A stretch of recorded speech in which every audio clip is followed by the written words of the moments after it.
fact, today in the U.S., our Congress is hearing legislation about what's called the Internet Royalty Fairness Act, which would basically say, let's find some level playing field where smaller pure play publishers and big traditional publishers have a very similar, if not identical, royalty structure so that there's a level playing field and consumers can decide what they want to listen to based on the proposition and the offer rather than on the royalty structure and who gets paid what, because that's really, right now it's a very imbalanced field. If we're going to be honest with each other, so Pandora is the standard bearer for the pure plays, and they are paying an exorbitant amount of their revenue in royalties back to publishers and artists and labels and such.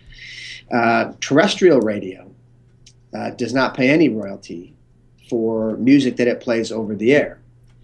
They do have to pay a royalty for music that they stream. So you might imagine that they're somewhat slow to adopt digital practices when they have free on one hand and a variable cost structure on the other hand. You don't have to be a Phi Beta Kappa from McGill or Harvard or anywhere else to figure out that there's one that's more attractive than the other.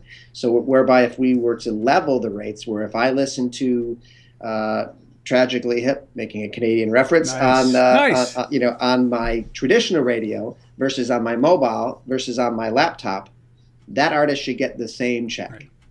It should be one song, one listener. It doesn't matter. Technology has equaled it out. It doesn't matter. It's a matter of convenience.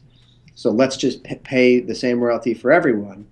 And if that were the case, I think you'd find traditional radio getting much more evolved, much more aggressive towards digital because they would understand their cost a little bit more than they do today. For the radio stations, traditional radio stations, if they don't pay anything now to broadcast, will they, maybe this is speculation, but will they agree to pay to anything to broadcast anywhere when once there wasn't a fee, now there would be?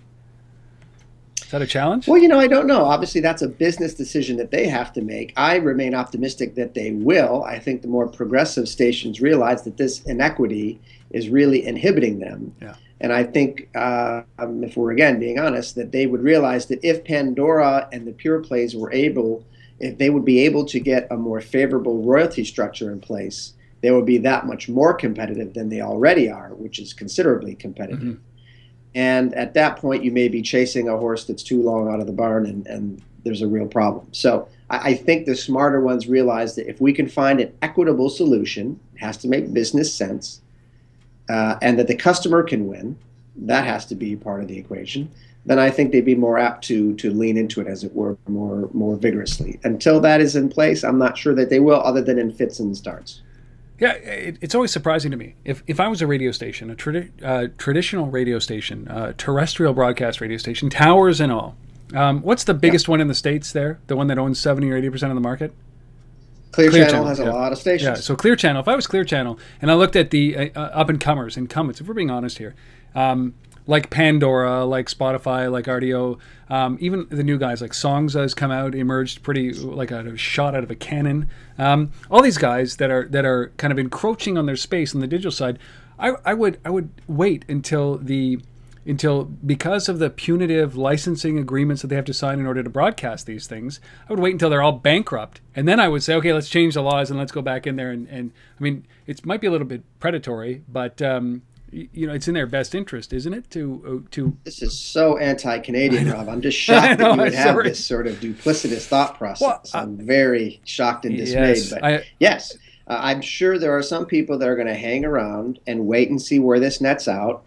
Let the weak ones go to the wayside, and then capitalize on the market that the weak ones actually, in fact, developed. Yeah, I hate to be first. It's not the first time that will have happened, and it won't be the last. But the question is, what if they don't go to the wayside? Yeah. Again, have you spotted them too big a lead? Will you ever catch up? I mean, right now what we're seeing is mobile, as we discussed a year ago, has become such a big part of the equation.